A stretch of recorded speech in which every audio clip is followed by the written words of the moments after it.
Good morning, students. I welcome you all on this online platform of Jagrati classes. Now we'll start the next unit of the chapter, which is balancing. We have done in earlier classes. Now we'll do different types of chemical reactions. So before that, जो हम कल topic कर रहे थे balancing का, उसमें हमने एक ट्रिक देखी थी इक्वेशंस को बैलेंस करने के लिए, where we use to write the coefficients as A B C D. तो एक बार फिर से वो कल वाली रिएक्शन हम रिपीट करते हैं. What was of balancing? Balancing के एग्जांपल के लिए हमने लिया था NaOH. कल वाली इक्वेशन में हमारे पास था Na वाटर के साथ NaOH प्लस H2 दे रहा है. हमने लिया था Na H2O के साथ रिएक्शन करेगा तो वो देगा NaOH, that is sodium hydroxide plus hydrogen gas will be released out. इसके लिए आप लास्ट वीडियो कंसल्ट कर सकते हैं. यहाँ पे हमने सफिक्स या कोफिशिएंट पुट किए थे A, B, C and D. ये हमारे कोफिशिएंट्स थे. हमने सॉल्व किया तो हमारे पास वैल्यू A की वैल्यू आई थी 1, B की 1, C की वैल्यू भी थी 1 एंड D वॉज 1/2. ये चार वैल्यूज़ हमें मिली थी. आपको नहीं पता तो आप लास्ट वीडियो देख सकते हैं. इन चार वैल्यूज़ को अगर हम इधर सब्सटीट्यूट करते हैं, A की जगह मैं लिखती हूँ 1, B की जगह भी 1, C की जगह अगेन 1 एंड D की जगह हम लिख रहे हैं 1/2. अब जब भी हमें इक्वेशन का कोफिशिएंट फ्रैक्शन में मिलता है, जो यहाँ मिल रहा है 1/2, तो इसको हम सही करने के लिए क्या करते हैं, हमें नहीं चाहिए डिनोमिनेटर में कोई भी नंबर आए, तो इस डिनोमिनेटर वाले नंबर को हटाने के लिए हम इस पूरी इक्वेशन को मल्टीप्लाई करेंगे 2 से. उस नंबर से आप कह दीजिए जो डिनोमिनेटर में प्रेजेंट है, उससे मल्टीप्लाई करेंगे तो हमारे पास ये जो इक्वेशन बनेगी, अब हमारे पास आएगा 1 × 2 gives 2Na, then 2H2O. Here also 1 multiplied by 2 will give 2NaOH. And here what we get, 1/2 is the coefficient into 2. 2 से 2 हो जाएगा कैंसल, कोफिशिएंट बचेगा 1. इसका मतलब यहाँ हमें मिलेगा 1H2. तो this would be your final answer to that equation. I hope you understood all this.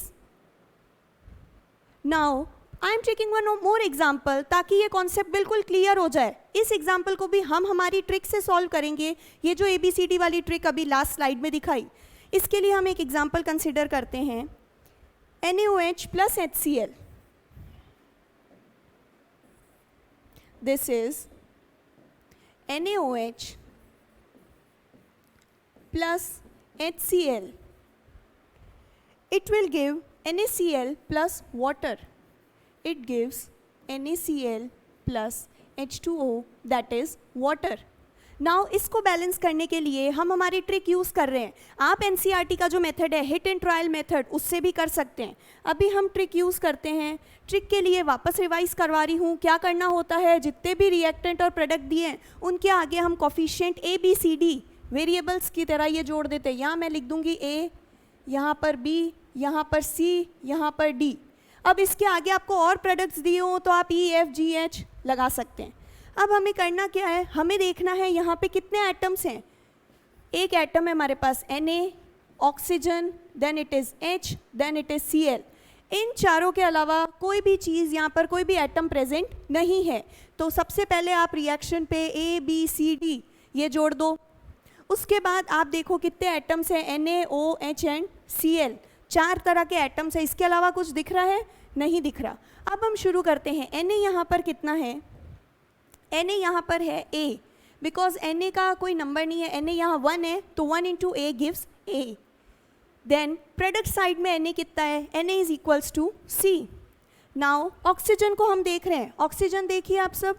Oxygen यहाँ पे 1 है, 1 × A गिव्स A. इधर ऑक्सीजन नहीं है, यहाँ ऑक्सीजन प्रोडक्ट में नहीं है. सेकेंड प्रोडक्ट में ऑक्सीजन मिल रहा है कितना? D. So we can write A equals to D. Next हम देख रहे हैं हाइड्रोजन. हाइड्रोजन हमारे पास ये रहा, तो 1 × A. हाइड्रोजन इज, हाइड्रोजन को यहाँ नीचे लिख रही हूँ, हाइड्रोजन का है A. देन हाइड्रोजन यहाँ भी है, क्योंकि ये रिएक्टेंट साइड है, दोनों रिएक्टेंट के बीच में प्लस लिखा है तो यहाँ भी A और B के बीच में प्लस लगाना है. Quite simple. यहाँ पे हाइड्रोजन NaCl में तो है नहीं, ये रहा हाइड्रोजन, तो हम इन दोनों को मल्टीप्लाई करके लिखते हैं, हाइड्रोजन का नंबर उसके कोफिशिएंट के साथ डी के साथ मल्टीप्लाई होगा, 2 into D, 2 into D gives 2d।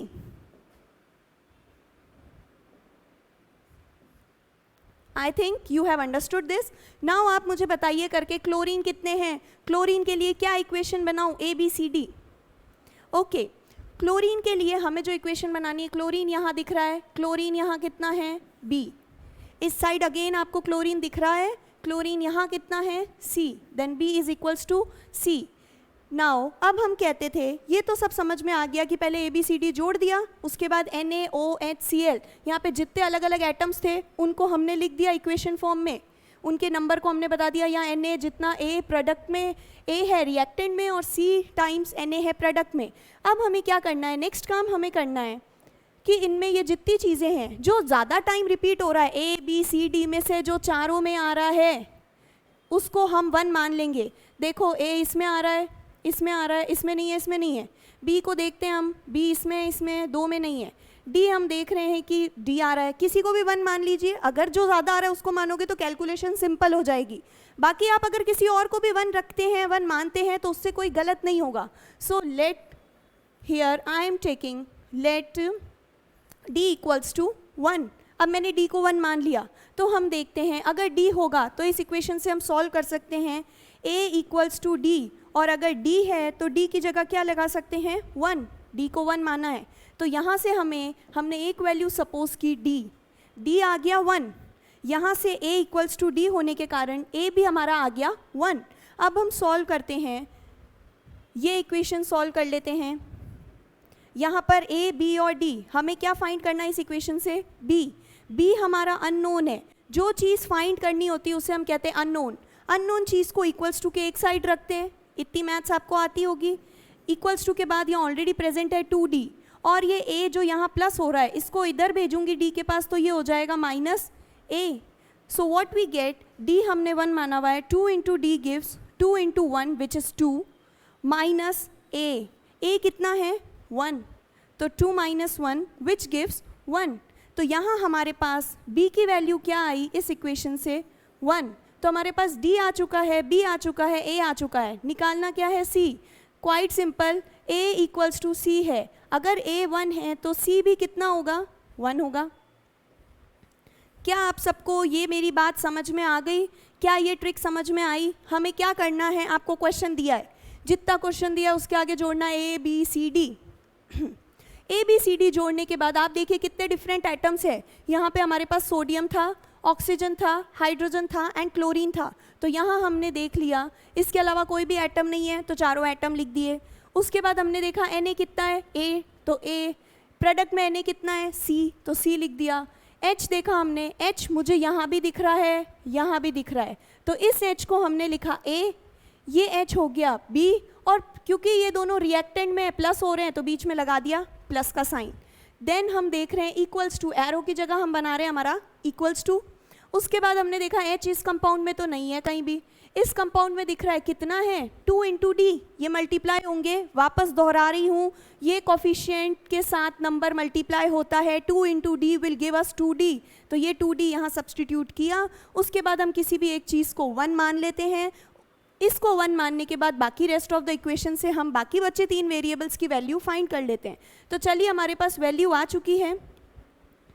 अब ये वैल्यू को मैं यहाँ सब्सटीट्यूट करती हूँ A की जगह मुझे क्या लिखना है, A की जगह लिखना है 1, तो ये जो फाइनल इक्वेशन या आंसर मिलेगा A की जगह 1 लिख के NaOH लिख दिया, प्लस B की वैल्यू कितनी आई है, B की वैल्यू भी आई है 1, B इज इक्वल्स टू 1, तो यहाँ 1 HCl लिख दिया, एरो बना दी।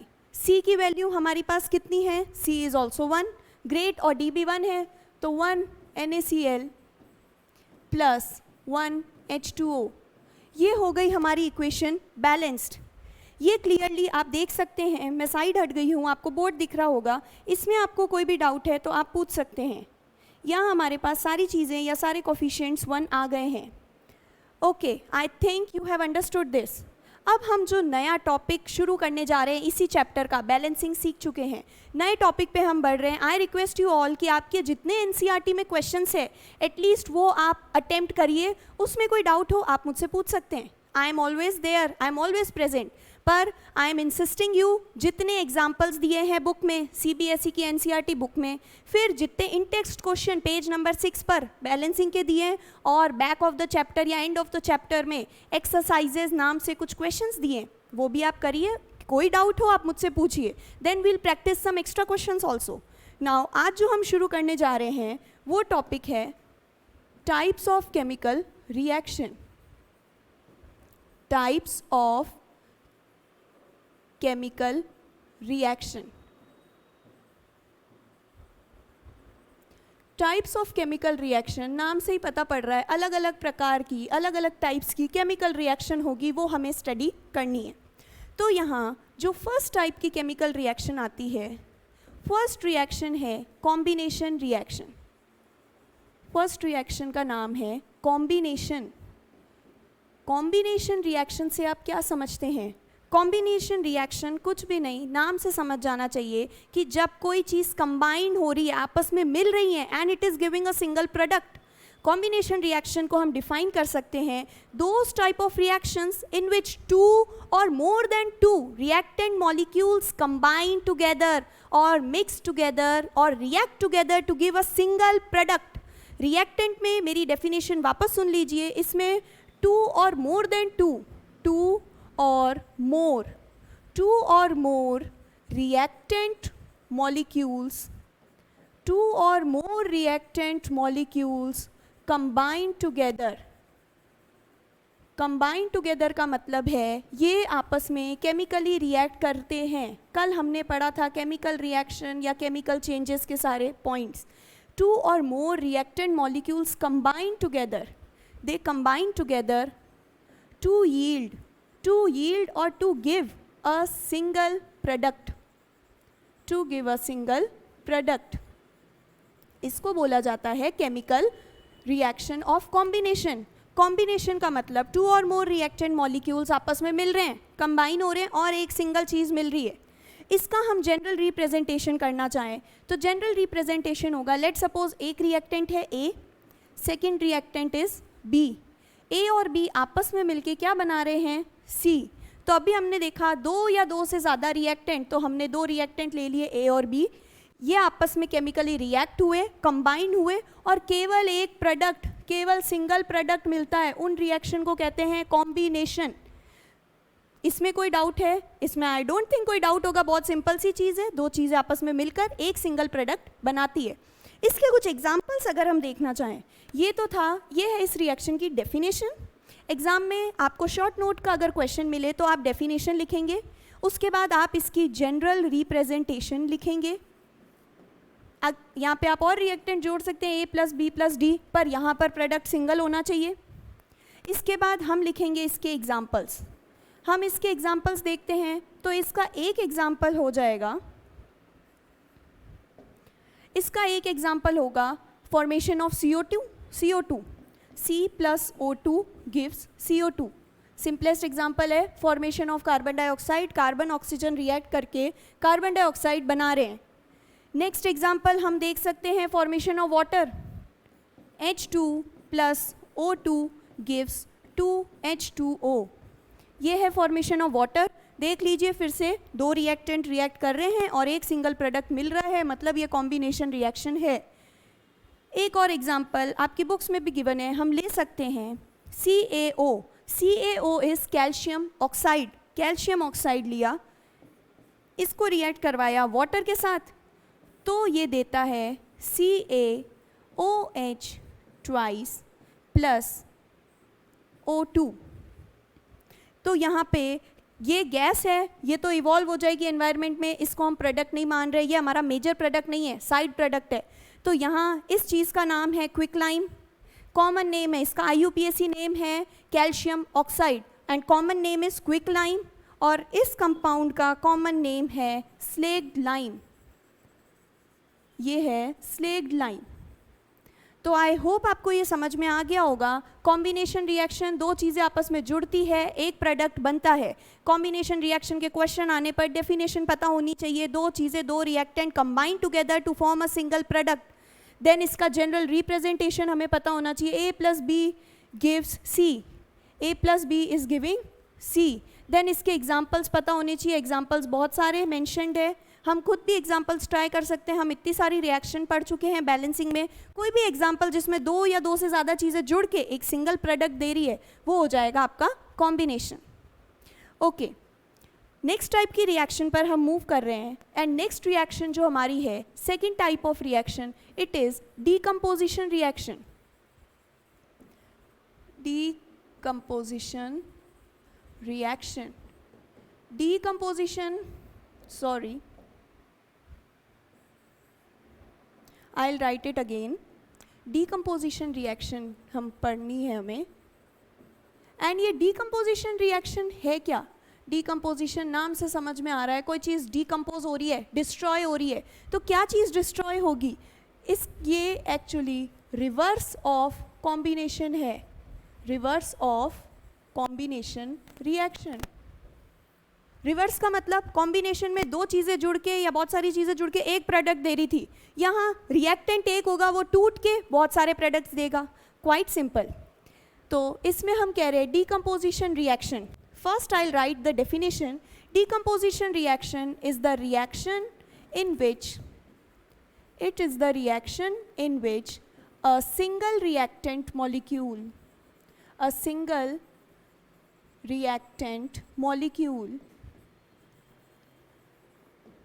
Breaks down. डीकम्पोजिशन का मतलब है वो अपने कंस्टिट्यूएंट पार्टिकल्स में टूट रहा है।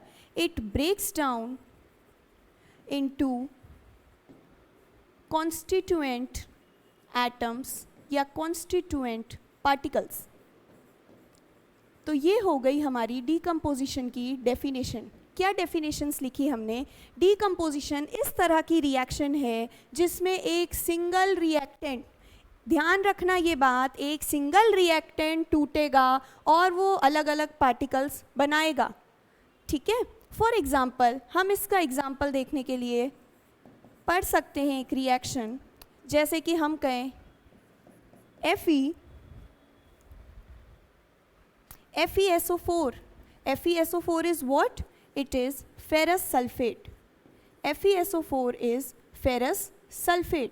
जब फेरस सल्फेट को हीट किया जाता है, जब हम इसको हीट कर रहे हैं, ये ट्राइंगल का साइन है हीट, इसको हीट करने पर ये ब्रेक डाउन होके तीन चीज़ें बनाता है। It is Fe2O3 plus SO2 plus SO3। Ferrous sulphate break होने के बाद जब इसको हीट दी जाती है, गर्म किया जाता है, तो ये कन्वर्ट होता है Fe2O3 which is ferrous oxide, SO2 sulphur dioxide and SO3 sulphur trioxide में। तो ये इसके तीन पार्ट्स हैं। इस रिएक्शन को हम एक एक्सपेरिमेंटली भी समझ सकते हैं, स्कूल्स में एक्सपेरिमेंट करवाया जाता है। तो इसको आई राइट इट अगेन। इसी वापस पहले वाली रिएक्शन को ले रही हूँ। एक्चुअली ये जो FeSO4 होता है, ये FeSO4 के साथ क्रिस्टलाइन वाटर जुड़े रहते हैं 7H2O। 7H2O का मतलब है it is known as hydrated form. इसका फॉर्म जो होता है वो हाइड्रेटेड होता है। अब इस हाइड्रेटेड को जब इनिशियली गर्म किया जाता है या हीट किया जाता है, तो ये FeSO4.7 वाटर, पता ही है, हम पढ़ चुके हैं छोटी क्लासेस में कि जब इसको हीट करेंगे तो वाटर इवेपोरेट हो जाएगा, वाटर का लॉस हो जाएगा। तो यहाँ पे क्या बनता है? FeSO4। Water is lost in the form of vapours, तो इसको कहते हैं एनहाइड्रस फॉर्म।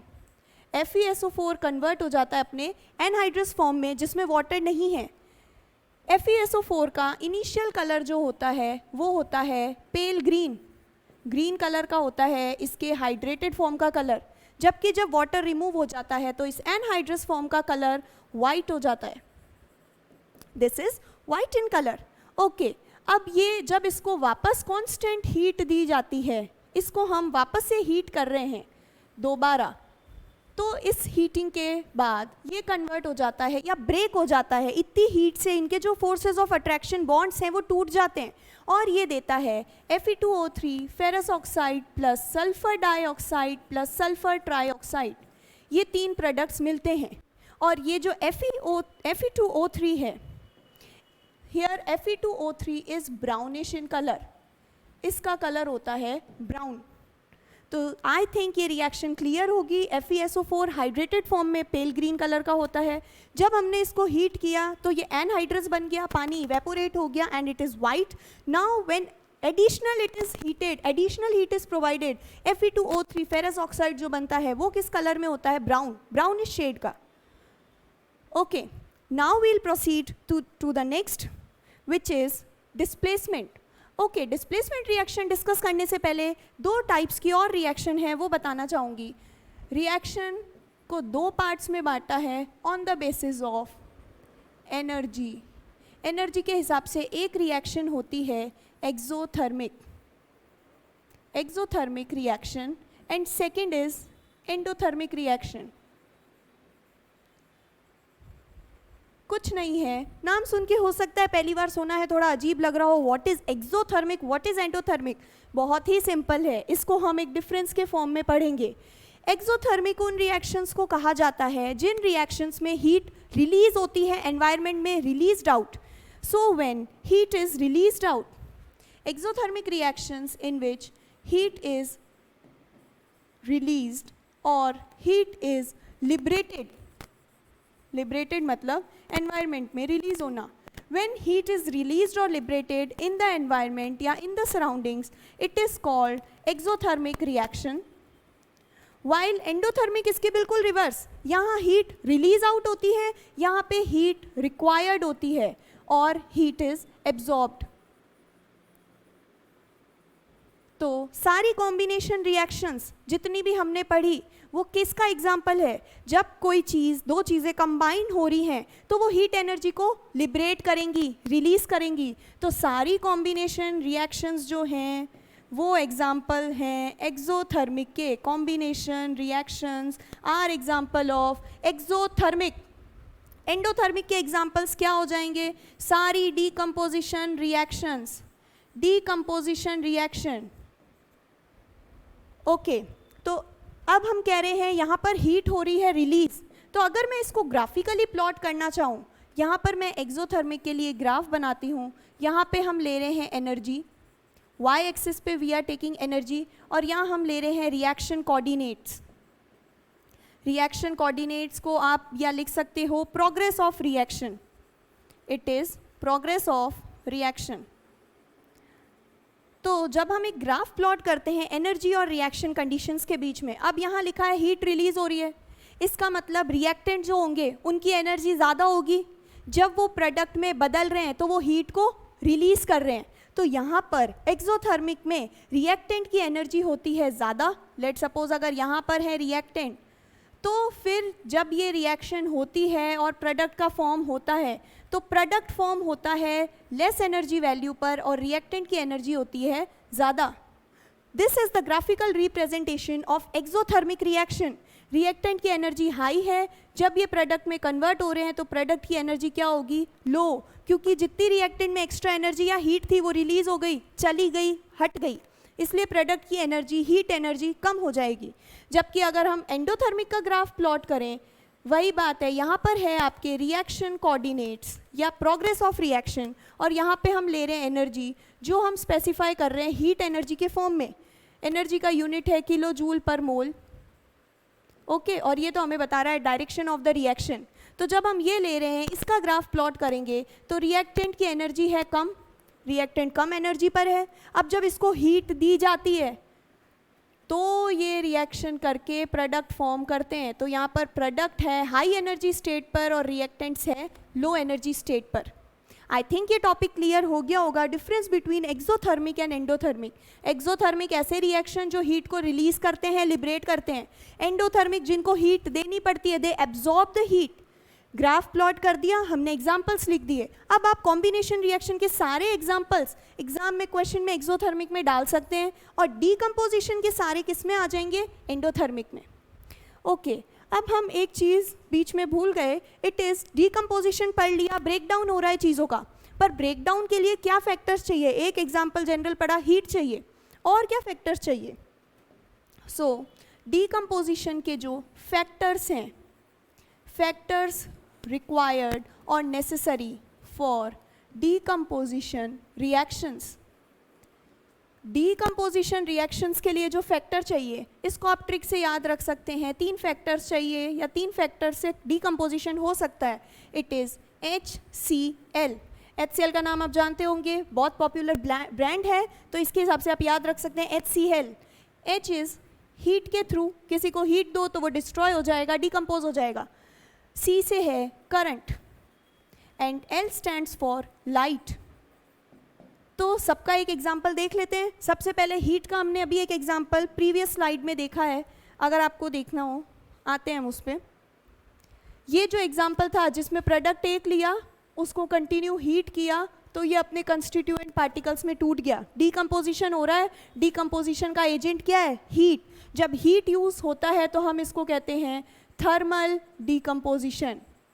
तो ये एग्जाम्पल है थर्मल डीकम्पोजिशन रिएक्शंस का, जिसमें एक कंस्टिट्यूएंट को हीट देने पर वो डीकम्पोजिशन या ब्रेकडाउन शो कर रहा है। अब क्योंकि ये कंस्टिट्यूएंट डीकम्पोजिशन में ब्रेकडाउन टूट जाते हैं, तो इसीलिए थर्मल डीकम्पोजिशन का दूसरा नाम होता है थर्मोलाइसिस। इसका दूसरा नाम है थर्मोलाइसिस। इस लाइसिस शब्द का मतलब ही है ब्रेकडाउन होना, और थर्मल अब तो आप समझ गए हैं हीट की प्रेजेंस में। ओके, तो एक फैक्टर हमने डिस्कस कर लिया, हीट। इसके बाद सेकंड है करंट। करंट से अगर डीकम्पोजिशन होता है तो इसको बोला जाता है इलेक्ट्रोलाइसिस। इलेक्ट्रिसिटी की प्रेजेंस में लाइसिस होना, टूटना, या electrical decomposition, electrical decomposition reaction. तो ये है करंट की फॉर्म में। करंट का एक एग्जांपल अगर हम डिस्कस करें तो करंट की रिएक्शन के लिए जो हमारे पास एग्जांपल है, it is electrolysis of water. Water जो है H2O, ये ब्रेक डाउन हो जाएगा और ये फॉर्म करेगा 2H2 प्लस O2 गैस। तो ये एग्जांपल है इलेक्ट्रोलाइसिस। यहाँ पे हम इसको दे रहे हैं करंट। करंट की प्रेजेंस में जब वाटर से करंट पास किया जाता है तो ये वाटर लिक्विड स्टेट को छोड़कर अपने कंस्टिट्यूएंट गैसेस में टूट जाता है, हाइड्रोजन एंड ऑक्सीजन में। थर्ड जो हम एग्जांपल यूज़ कर रहे हैं, it is light. Light, sunlight use की जाती है रिएक्शंस में। सनलाइट के अलावा आप कोई यूवी रे सोर्स या अलग अलग सोर्सेज ले सकते हैं लाइट के, जो भी लैब में अवेलेबल होते हैं। तो लाइट का एक एग्जांपल अगर हम पढ़ें, हम पढ़ रहे हैं AgCl। अगर इसको डीकम्पोज करेंगे, अगर इसको AgCl को हम सनलाइट में रख देते हैं, पाउडर फॉर्म में AgCl होता है, इसको सनलाइट में रख देंगे तो हमें मिलेगा Ag प्लस Cl2। जितने भी हम एग्जाम्पल्स लिखेंगे वो हम बैलेंस्ड रिएक्शन लिखेंगे, कभी भी अनबैलेंस्ड नहीं लिखनी। तो इसको बैलेंस करने के लिए मैं यहाँ 2 और यहाँ 2 लगा दूँ तो ये कम्प्लीटली बैलेंस हो जाएगी। तो ये है सनलाइट की प्रेजेंस में डीकम्पोजिशन। इस रिएक्शन का बहुत काम होता है photography, black and white photography में इसी टेक्निक को यूज़ किया जाता था। ओके, सो आई थिंक ये factors required for decomposition clear हैं। अब हम प्रोसीड कर रहे हैं नेक्स्ट रिएक्शन पे। नेक्स्ट रिएक्शन हम कॉम्बिनेशन पढ़ चुके, डीकम्पोजिशन पढ़ चुके। अब हम जो रिएक्शन पढ़ रहे हैं, it is third type of reaction which is displacement. Displacement reaction. Displacement reaction क्या होती है? जब कोई एक मोर पावरफुल या स्ट्रॉन्ग मेटल वीक मेटल को उसकी जगह से सब्स्टिट्यूट और डिस्प्लेस कर देता है, इसे बोला जाता है डिस्प्लेसमेंट रिएक्शन। डेफिनेशन लिख देती हूँ एक बार। When a stronger element or metal particularly, when a stronger element displaces, when a stronger element displaces a weaker element, when a stronger element displaces a weaker element from its salt or from its compound, it is known as displacement reaction. एक example लेते हैं, एक हमारे पास, या हम बोल दें इसका जनरल रिप्रेजेंटेशन। जनरल रिप्रेजेंटेशन, एक हमारे पास है कंपाउंड ए या एटम मॉलिक्यूल ए, एक हमारे पास कंपाउंड है BC। लेट सपोज हम मान रहे हैं यहाँ पे A जो है वो है स्ट्रॉन्ग, एंड ये जो BC एक सॉल्ट बना हुआ है, इसमें B है हमारा वीक मेटल और वीक एलिमेंट। तो यहाँ पे इसका प्रोडक्ट जब हम फॉर्म करेंगे तो इसका प्रोडक्ट क्या होगा, इसका प्रोडक्ट यहाँ बनेगा A जो होगा BC सॉल्ट में से B को रिप्लेस करके C के साथ खुद जुड़ जाएगा, तो यहाँ हमें मिलेगा AC और साथ में निकल जाएगा B।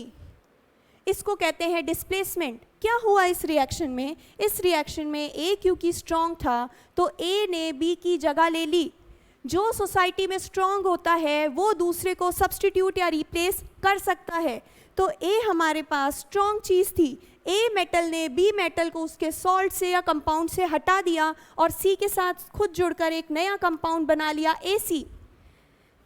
इसका हम एग्जाम्पल देखते हैं नेक्स्ट स्लाइड में। तो इसके एग्जाम्पल के लिए हम लेते हैं, सपोज हमारे पास है lead Pb, lead is Pb को अगर मैं रिएक्ट करवा रही हूँ कॉपर सल्फेट के साथ CuSO4 के साथ, तो प्रोडक्ट क्या मिलेंगे। डिस्प्लेसमेंट पे बहुत सारे क्वेश्चंस बनते हैं, कौन किसको डिस्प्लेस करेगा, याद रखना है जो स्ट्रॉन्ग है वो वीक को डिस्प्लेस कर देगा। तो यहाँ स्ट्रॉन्ग है हमारे पास Pb मेटल और कॉपर है वीक, तो Pb क्या करेगा, कॉपर के सॉल्ट में से कॉपर को हटा देगा और खुद यहाँ सल्फेट के साथ जुड़ जाएगा। तो जो प्रोडक्ट्स मिलेंगे वह होंगे PbSO4 एंड कॉपर निकल जाएगा बाहर, सॉल्ट बन जाएगा PbSO4 which is called lead sulphate. इस सॉल्ट को हम कहते हैं लेड सल्फेट। यहाँ पे हमने लेड लिया था, कॉपर सल्फेट के साथ रिएक्शन करवाया तो हमें मिला लेड सल्फेट और कॉपर। एक और इसका एग्जाम्पल डिस्कस करें, दिस वाज एग्जाम्पल फर्स्ट। एक सेकंड एग्जाम्पल डिस्कस करें तो ये एक एक्टिविटी के थ्रू भी हम समझा सकते हैं। पहले मैं रिएक्शन लिख देती हूँ, Fe आयरन, वही बात कॉपर सल्फेट के साथ रिएक्ट करेगा। यहाँ पे कॉपर है weak and iron is strong, तो आयरन क्या करेगा, कॉपर को डिस्प्लेस कर देगा ऊपर जैसे लेड ने किया था। यहाँ हमें जो मिलेगा वो है FeSO4 प्लस, यहाँ हमें मिलेगा FeSO4 plus copper metallic form में बाहर निकल जाएगा। इसको अगर समझाना चाहें तो हम एक एक्टिविटी एक्सपेरिमेंट भी कर सकते हैं। हम क्या करें, कॉपर सल्फेट का सॉल्यूशन ले लें। कॉपर सल्फेट का सॉल्यूशन ले लिया मैंने, कॉपर सल्फेट होता है ब्लू कलर का। इस कॉपर सल्फेट के सॉल्यूशन में मैंने एक आयरन नेल डिप कर दिया, ये आयरन नेल है। तो कॉपर सल्फेट, ये किसका सॉल्यूशन लिया, कॉपर सल्फेट CuSO4, इसमें क्या डाल दिया, Fe कील, आयरन का बना हुआ कील डाल दिया लोहे का। अब क्या होगा, कुछ टाइम ये रिएक्ट जब करेंगे, थोड़ी देर बाद हम देखेंगे कि ये जो ब्लू कलर का सॉल्यूशन था, ये हमारे पास जो ब्लू कलर का सॉल्यूशन था ये किस कलर का हो जाता है, वाइट। ये जो सॉल्यूशन है कॉपर सल्फेट का, अब ये कॉपर सल्फेट नहीं रहा, रिएक्शन होने के बाद ये हो गया वाइट। और ये जो हमारा आयरन नेल था जो हमने डाला था, इस पर आ चुकी है एक ब्राउन कलर की कोटिंग। यहाँ ब्राउन कलर की एक कोटिंग डेवलप हो जाती है आयरन नेल पर, और कॉपर सल्फेट का सॉल्यूशन, अब कॉपर सल्फेट क्योंकि नहीं है, वाइट हो जाता है। क्या रीज़न है इसका, तो इसका रीज़न है, यहाँ पर हमने रिएक्शन में देखा कॉपर सल्फेट की जगह क्या बन जाता है, ferrous sulphate, and ferrous sulphate कैसा कलर का होता है, वाइट। इसका मतलब अब सॉल्यूशन चेंज हो चुका है। कलर चेंज होने से एक्सपेरिमेंट में पता पड़ता है कि कॉपर सल्फेट की जगह फेरस सल्फेट बना है वाइट कलर का। क्यों ऐसा हुआ है, क्योंकि Fe था स्ट्रॉन्ग, इसने डिस्प्लेस कर दिया है कॉपर को अपने सॉल्ट से, और ये जो कॉपर मेटल है ये इस आयरन नेल पर डिपॉजिट हो जाता है जो ब्राउन कलर का दिखता है। ब्राउन कलर की कोटिंग चढ़ा लेता है आयरन नेल पर, तो ब्राउन। ओके, आई थिंक ये क्लियर होगा आपको डिस्प्लेसमेंट रिएक्शन। अब एक बात स्टूडेंट्स में कन्फ्यूजन रहता है कि कौन स्ट्रॉन्ग है कौन वीक, हमें क्या पता। तो आप पता कर सकते हैं, रिएक्टिविटी सीरीज आती है मेटल की, ये आपकी एनसीईआरटी में मेटल्स एंड नॉन मेटल्स जो 3rd चैप्टर है इसमें भी गिवन है। आप वहाँ एक टेबल बनी हुई होगी रिएक्टिविटी सीरीज़ के नाम से, रिएक्टिविटी सीरीज़ को हम वहाँ पे स्टडी करेंगे। रिएक्टिविटी सीरीज़ में क्या होता है, अगर आप देखेंगे तो जो ऊपर एलिमेंट्स आते हैं पोटेशियम वगैरह, वो रिएक्टिव होते हैं, हाईली रिएक्टिव मतलब स्ट्रॉन्ग, दूसरे को अपने सॉल्ट से हटा देंगे और ख़ुद उसकी जगह ले लेंगे। हम जब इसमें नीचे पढ़ेंगे तो इसमें आता है Fe कॉपर, तो कॉपर आता है नीचे, Fe, Pb ये सब आते हैं सीरीज़ में ऊपर की साइड। तो जब आप वो सीरीज़ याद करेंगे और हम भी उसे पढ़ेंगे, 3rd चैप्टर में पढ़ाऊंगी मैं, रिएक्टिविटी सीरीज़ याद करने की ट्रिक भी बताई जाएगी वहाँ।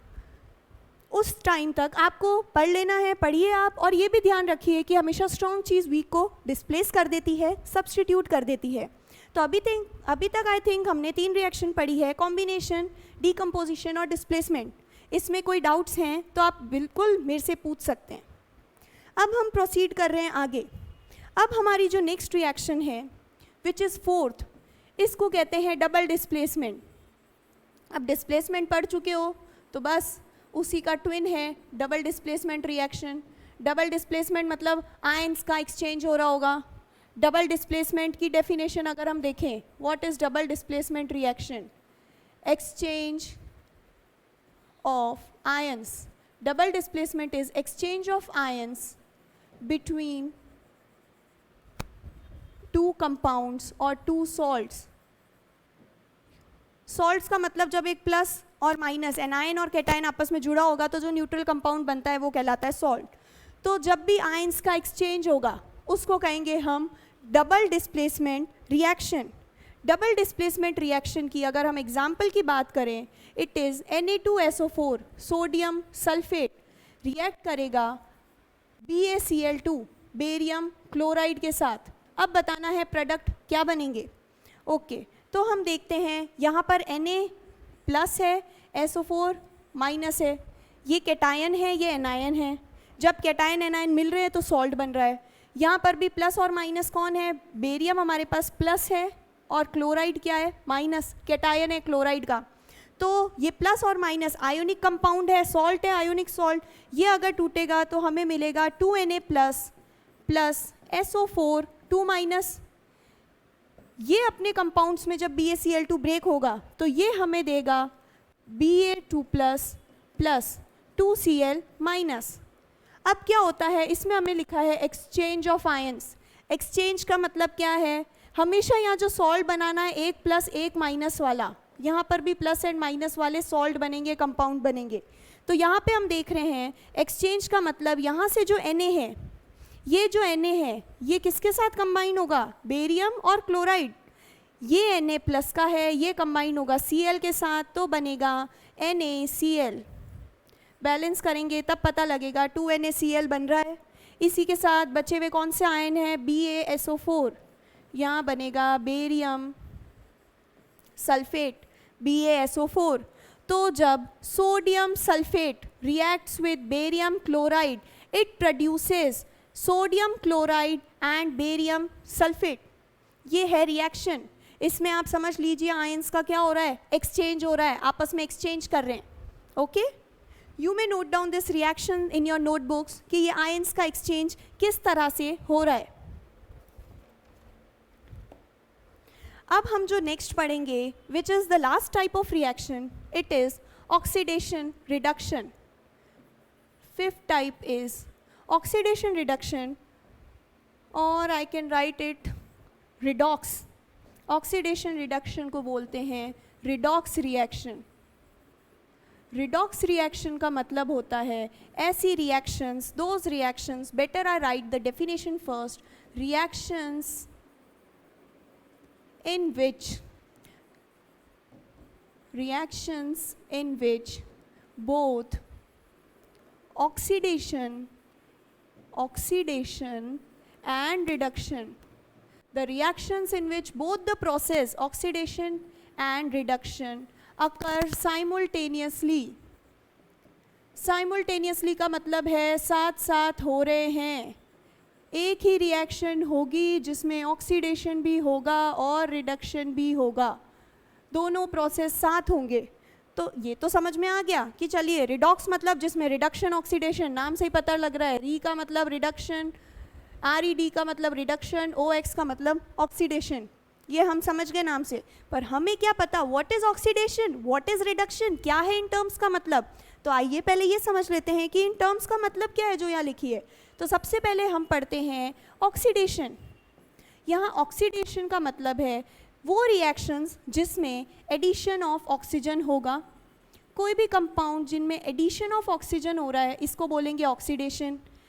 देन इसके अलावा अगर किसी कंपाउंड में लॉस ऑफ हाइड्रोजन हो रहा है तो भी उसको बोलेंगे ऑक्सीडेशन रिएक्शंस। एक और तरह से हम इसको क्लासीफाई कर सकते हैं, addition of oxygen, loss of hydrogen और addition of electrons. Addition of electrons, अगर किसी रिएक्शन में ये तीन इनमें से कोई भी एक कंडीशन हो रही है तो वो डेफिनेटली कौन सा रिएक्शन है? ऑक्सीडेशन। रिडक्शन इसका बिल्कुल अपोजिट है। रिडक्शन अगर हम पढ़ें, रिडक्शन में होगा लॉस ऑफ ऑक्सीजन, ऑक्सीजन का लॉस होता है। सेकंड पॉइंट हो जाएगा इसका gain of hydrogen, hydrogen gain हो रहा है। थर्ड पॉइंट हो जाएगा लॉस ऑफ इलेक्ट्रॉन्स। इनमें से आप एक याद रखिए, होता क्या है? एडिशन ऑफ ऑक्सीजन होता है तो ऑक्सीडेशन, हाइड्रोजन का लॉस हो रहा है तो भी उसको बोलेंगे ऑक्सीडेशन हुआ है या एडिशन ऑफ इलेक्ट्रॉन्स। अभी जो आपके एनसीईआरटी वाइज क्वेश्चन वाइज काम के कॉन्सेप्ट है वो केवल ये दो है। ये 11th-12th में आता है, इसको डिटेल में हम वहाँ स्टडी करेंगे, यहाँ नहीं कर रहे हम एडिशन ऑफ इलेक्ट्रॉन्स और इनके एग्जाम्पल्स, हम फोकस करेंगे केवल इन पे। वैसे ही रिडक्शन की बात की जाए तो रिडक्शन क्या है? लॉस ऑफ ऑक्सीजन या गेन ऑफ हाइड्रोजन। हाँ, रिडक्शन में लॉस ऑफ इलेक्ट्रॉन भी हो सकता है, पर अभी हम जो केस स्टडी करेंगे, फोकस करेंगे, वो केवल इन दो पे करेंगे। इसके बेस्ड आपको एग्जाम्पल्स प्रैक्टिस करने हैं। अभी ये डिटेल में नहीं है, ये एक्स्ट्रा नॉलेज के लिए बता रही हूँ, पता रहेगा आगे बहुत काम आएगा। ओके, तो अब हम चलते हैं इसके एग्जाम्पल्स पर। हम ले रहे हैं example of redox reaction. Example हम अब किसका कर रहे हैं? रिडॉक्स का। Example of redox reactions. Example of redox reaction में है कॉपर ऑक्साइड हाइड्रोजन के साथ रिएक्ट करता है, कॉपर ऑक्साइड हाइड्रोजन के साथ रिएक्ट करता है तो ये बनाएगा कॉपर प्लस H2O। आपकी बुक्स में मेंशन्ड है। अब हमें देखना है कहाँ ऑक्सीडेशन हुआ, कहाँ रिडक्शन हुआ। तो हम देखते हैं पहला कंपाउंड है हमारा CuO, copper oxide. Copper oxide copper में कन्वर्ट हो गया, पहले इसके साथ ऑक्सीजन जुड़ी हुई थी, ऑक्सीजन हट गई, clearly loss of oxygen. And loss of oxygen को क्या बोलते हैं? ऑक्सीडेशन। क्या किसी ने रिडक्शन बोला? नहीं, रिडक्शन नहीं, क्या बोलेंगे हम? ऑक्सीडेशन। तो यहाँ पे कॉपर ऑक्साइड कॉपर में कन्वर्ट हुआ, ये क्या हुआ है? Reduction of copper. वैसे ही यहाँ देखो हाइड्रोजन, पहले O नहीं था, अब हाइड्रोजन के साथ O जुड़ गया है तो सीधी सी बात है O का गेन हो गया, गेन ऑफ ऑक्सीजन। क्या बोला जाता है इस प्रोसेस को? ऑक्सीडेशन। Very good. तो ऑक्सीडेशन और रिडक्शन एक ही रिएक्शन में हो रहे हैं, इसीलिए इन प्रोसेसेस को क्या बोला जाता है? Redox. Redox reaction in which oxidation and reduction both these processes occur simultaneously, साथ साथ होंगे। एक ही रिएक्शन में ऑक्सीडेशन भी होगा, रिडक्शन भी होगा, इसको हम बोलेंगे रिडॉक्स रिएक्शन। एक लास्ट एग्जाम्पल अगर हम लें, आप मुझे बताइएगा, आपकी बुक में ही ये रिएक्शन दी है which is MnO2 plus 4HCl। MnO2 plus HCl gives you MnCl2, MnCl2 plus 2 times of water plus Cl2। ये रिएक्शन आपकी बुक्स में दी हुई है। ओके, तो अब हम देख रहे हैं, आप बताइए किस में ऑक्सीडेशन हुआ, किस में रिडक्शन हुआ। तो हम देखते हैं, पहला कंपाउंड हम स्टडी करते हैं। यहाँ पे दिया MnO2 रिएक्टेंट की साइड। MnO2 में ऑक्सीजन जुड़ा हुआ था, पर जब हम यहाँ जाते हैं तो Mn के साथ अब ऑक्सीजन नहीं है। दिस क्लियरली इंडिकेट्स कि MnO2 के साथ जो ऑक्सीजन था उसका लॉस हो गया है। तो अब यहाँ पे क्या हुआ है? Loss of oxygen is reduction. अब आप मुझे देख के बताइए किस कंपाउंड में ऑक्सीडेशन हुआ है? रिडक्शन मैं बता चुकी हूँ। Take your time, video pause करिए और देखिए और मुझे बताइए किस में ऑक्सीडेशन हुआ है? रिडक्शन मैं बता चुकी हूँ। ऑक्सीडेशन मतलब ऑक्सीजन का जुड़ना, किस कंपाउंड के साथ ऑक्सीजन जुड़ी है? Well, very good students, answer से पता लग रहा है कि आपको समझ में आया है। तो हम देख रहे हैं कि यहाँ पे H के साथ पहले Cl था, अब H के साथ क्या जुड़ चुकी है? ऑक्सीजन। तो यहाँ पर क्या हुआ है? ऑक्सीडेशन। ओके, तो ये बात आपको समझ में आ गई, इसीलिए इस तरह के रिएक्शन को क्या कह रहे हैं? रिडॉक्स। Redox reactions. तो ये था हमारा टॉपिक। अब हम एक समरी डिस्कस कर लेते हैं आज की क्लास में और कल की क्लास में। अब हम आपका यूनिट कंप्लीट कर चुके हैं। 2020-21 के जो एग्ज़ाम्स होंगे तो कोविड-19 के कारण 2 टॉपिक्स कट हो चुके हैं, कोरोजन एंड रेंसिडिटी। अब हम समरी डिस्कस कर लेते हैं। हमने पहले पढ़ा था केमिकल इक्वेशन या केमिकल रिएक्शन की डेफिनेशन। केमिकल रिएक्शन का मतलब क्या था? Transformation of one chemical species और one chemical compound into the other, इसको हमने बोला था केमिकल रिएक्शन। फिर हमने पढ़ा था केमिकल रिएक्शन के बाद chemical equation. Chemical equation, chemical equation से हमने क्या समझा? ये जो हम रिएक्शंस लिखते हैं, अगर हम लैंग्वेज में लिखने जाएंगे बहुत टाइम लगेगा, कोई ज़रूरत भी नहीं है। हम इसको मैथमेटिकल फॉर्म में लिख सकते हैं, कंप्राइज्ड वे में लिख सकते हैं, जिसमें हम फार्मूलाज और सिंबल्स यूज़ कर सकते हैं। फिर से बता रही हूँ, फार्मूलाज आप रिवाइज करके आइए अपनी 9th की बुक से। 9th की बुक में हमने फार्मूला बनाना सीखा था, वो देखिए। तो केमिकल रिएक्शन ट्रांसफॉर्मेशन या कन्वर्जन हो रहा है। इससे पहले हमने एक और बात की थी, फिजिकल केमिकल चेंज। इसको भी ध्यान रखना, फिजिकल केमिकल चेंजेस क्या होते हैं। हमने टेब्यूलर चार्ट में इनका डिफ्रेंसिएशन देखा था। कभी कभार प्रॉपर्टीज़ पूछ लेते हैं, what do you understand by physical change, what do you understand by chemical change. तो physical chemical change, chemical reaction, chemical equation. फिर हमने देखा था method balancing. It was balancing equations. Balancing के लिए एनसीईआरटी में जो एक मेथड है वो हमने स्टडी किया, hit and trial method. Hit and trial method, hit and trial में क्या था? जितने एटम्स है उसके लिए ऐसे टेबल बनाते थे। यहाँ लिखते थे एटम कौन सा है, हाइड्रोजन, ऑक्सीजन। यहाँ लिखते थे रिएक्टेंट या एलएचएस में कितने हैं, और यहाँ लिखते थे आरएचएस में या प्रोडक्ट साइड में कितने एटम्स हैं। फिर इन दोनों नंबर्स को बैलेंस करते थे। सब हम देख चुके हैं। इसके एग्जाम्पल्स प्रैक्टिस करिए, बहुत इंपॉर्टेंट है। अभी जितना प्रैक्टिस करेंगे उतना समझ आएगा। आगे तक ये केमिस्ट्री की शुरुआत है, आगे तक ये चीज़ चलनी है। Balance the equation, balance the equation. तो आई डोंट वांट कि आपको कोई भी डाउट रहे। इसके लिए मैंने आपको एक और बहुत अच्छी ट्रिक बताई है। इस ट्रिक को हमने क्या कहा है? ये जो हमारा ट्रिक मेथड है, ट्रिक मेथड है ABCD वाला, जो बैलेंसिंग इक्वेशंस का है। नेक्स्ट हमने स्टडी किया types of reaction. Types of reactions में हमने जो बातें स्टडी की, 5 तरह की रिएक्शंस, उसमें से फर्स्ट थी combination reaction. First was combination reaction. Combination का मतलब जब 2 या 2 से ज़्यादा रिएक्टेंट्स आपस में कंबाइन होते हैं, रिएक्ट करते हैं और एक सिंगल प्रोडक्ट देते हैं, इसको हमने कहा combination. Next was decomposition. Decomposition is just the reverse of combination, इसका अपोजिट। इसमें चीज़ें जुड़ के एक सिंगल प्रोडक्ट दे रही थी, यहाँ पे चीज़ें, एक सिंगल चीज़ होगी, रिएक्टेंट होगा, वो टूट के क्या देगी? अलग अलग प्रोडक्ट्स। कॉम्बिनेशन की जनरल इक्वेशन हमने डिस्कस की, A + B रिएक्टेंट होंगे, ये क्या प्रोडक्ट देंगे? एक प्रोडक्ट C। डीकम्पोजिशन की जनरल रिप्रेजेंटेशन जो हमने पढ़ी, इट वॉज कि एक सिंगल कंपाउंड होगा A, वो टूट के हमें दे सकता है multiple products B + C + D etcetera. यहाँ पे ये जो A कंपाउंड है, इसके लिए 3 कंडीशंस भी डिस्कस कर चुके हैं। डीकम्पोजिशन की ट्रिक बता चुकी हूँ, HCl। HCl मतलब डीकम्पोजिशन हीट की प्रेजेंस में हो सकता है, करंट की प्रेजेंस में हो सकता है और लाइट की प्रेजेंस में हो सकता है। तीनों के एग्जाम्पल्स पढ़िएगा। इसके बाद जो थर्ड हमने देखा वो था डिस्प्लेसमेंट। डिस्प्लेसमेंट रिएक्शन में क्या था? जो स्ट्रॉन्गर या पावरफुल मेटल एटम होता है वो लेस स्ट्रॉन्ग या वीक को अपनी सॉल्ट से डिस्प्लेस कर देता है। हमने बहुत एक कॉमन एग्जाम्पल देखा था, Fe + कॉपर सल्फेट। इसकी एक्सपेरिमेंटल एक्टिविटी भी समझा चुकी हूँ। Fe यहाँ पर स्ट्रॉन्ग है and copper is week metal atom. Reactivity series जब हम देखेंगे 3rd यूनिट में तो हमें समझ में आ जाएगा, जो ऊपर एलिमेंट्स आते हैं वो स्ट्रॉन्ग है, पावरफुल है, और नीचे वाले क्या होते हैं? वीक। इसके प्रोडक्ट हमने बनाए, क्योंकि कॉपर वीक है तो Fe कॉपर को डिस्प्लेस कर देगा और प्रोडक्ट्स में हमें मिलेगा FeSO4 + कॉपर। वो जो ब्राउन कलर की कवरिंग हमने देखा आयरन के नेल पर, कील पर डेवलप हो जाती है, वो किसकी है? कॉपर की। और जो कॉपर सल्फेट का सॉल्यूशन ब्लू हो जाता है, उसका कलर वाइट हो जाता है, वो किसकी प्रेजेंस के कारण है? Ferrous sulphate. नेक्स्ट जो हमने स्टडी किया, it was double displacement. Double displacement reaction. Double displacement में क्या कहा? एक्सचेंज ऑफ आयंस होता है। आपको 2 आयोनिक कंपाउंड्स या 2 आयंस के सॉल्ट दिए होंगे, उनमें से लेट सपोज यहाँ पर है A+, B, A+ and B minus.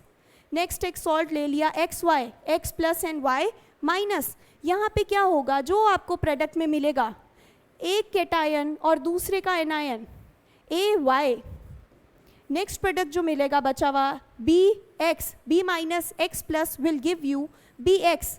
तो यहाँ पे इन आयंस का एक्सचेंज हो रहा है, आपस में एक्सचेंज कर रहे हैं, इनको हमने बोला है डबल डिस्प्लेसमेंट रिएक्शन। लास्ट जो रिएक्शन हमने पढ़ी थी फिफ्थ, वो थी रिडॉक्स। रिडॉक्स जस्ट अभी डिस्कस की है। रिडॉक्स मतलब those reactions in which reduction and oxidation process occur simultaneously. एक साथ जब एक ही रिएक्शन में रिडक्शन भी होगा ऑक्सीडेशन भी होगा, उसको कहेंगे रिडॉक्स रिएक्शन। रिडॉक्स रिएक्शन में हमने देखा ये RED का मतलब रिडक्शन और OX का मतलब ऑक्सीडेशन। इसके एग्जाम्पल के लिए या मैंने इनकी प्रॉपर्टीज़ बताई। ऑक्सीडेशन का मतलब क्या होता है, रिडक्शन का मतलब क्या है। ऑक्सीडेशन का मतलब है gain of oxygen, oxidation is simply gain of oxygen और लॉस ऑफ हाइड्रोजन। और third point gain of electrons. इसका रिवर्स रिडक्शन हो जाता है। रिडक्शन में जिस कंपाउंड से ऑक्सीजन हट रही है लॉस ऑफ ऑक्सीजन हो रहा है, या हाइड्रोजन जुड़ रही है गेन हो रहा है, और लॉस ऑफ इलेक्ट्रॉन्स हो रहा है। इन प्रोसेसेस को कहते हैं oxidation and reduction. Okay, thank you, will meet soon.